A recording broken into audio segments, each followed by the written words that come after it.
कल्पना कीजिए, पुरानी दिल्ली की हलचल भरी धरती, चारों ओर बाजारों की आवाजें, दूर तक फैली आबादी और बीच में उठती हुई एक भव्य इमारत की नींव। लाल बलुआ पत्थर और सफ़ेद संगमरमर के बड़े बड़े टुकड़े एक जगह इकट्ठा किए जा रहे हैं। कारीगरों के हाथों में औजार हैं और दिलों में एक ख्वाब। ऐसा इबादतगाह बनाना जहां इंसान और ईश्वर के बीच कोई दीवार ना रहे।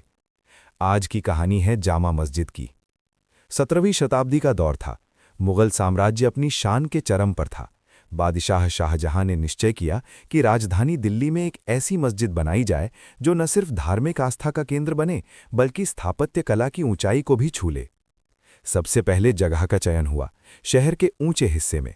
मकसद साफ था, ताकि मस्जिद दूर दूर से दिखाई दे और उसकी भव्यता हर किसी को आकर्षित करे। जमीन को समतल किया गया, गहरी नींव डाली गई और पत्थरों की परतों को इस तरह जमाया गया कि आने वाले समय की परीक्षा वो आसानी से सह सके।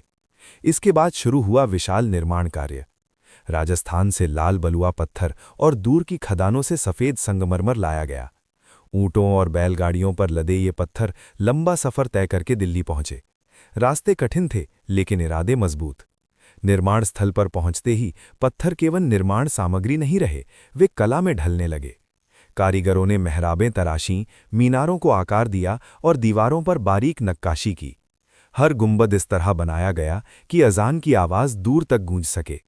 3 विशाल गुंबद, चौड़ा आंगन और ऊंची सीढ़ियां, सब कुछ संतुलन और सुंदरता का उदाहरण था। मस्जिद का आंगन इतना बड़ा बनाया गया कि हजारों लोग एक साथ नमाज अदा कर सकें।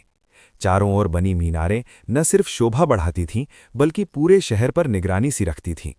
सबसे कठिन काम था संगमरमर की पट्टियों को सही ढंग से जोड़ना। एक एक पत्थर को इस तरह फिट किया गया मानो वो सदियों से वहीं रहने के लिए बना हो। कई बार पूरा दिन सिर्फ एक हिस्से को सही बैठाने में लग जाता। सालों की मेहनत के बाद जब मस्जिद पूरी हुई तो वो सिर्फ एक धार्मिक स्थल नहीं थी, वो एक ऐसी जगह बन चुकी थी जहां शांति, अनुशासन और भव्यता एक साथ सांस लेते थे। आज भी जब कोई जामा मस्जिद की सीढ़ियां चढ़ता है तो उसे सिर्फ एक इमारत नहीं दिखती, उसे दिखता है इतिहास, कारीगरों का हुनर और उस दौर की वो आत्मा जिसने पत्थरों में विश्वास भर दिया। यही वजह है कि जामा मस्जिद आज भी केवल एक मस्जिद नहीं, बल्कि दिल्ली की रूह में बसी हुई एक अमर कहानी है।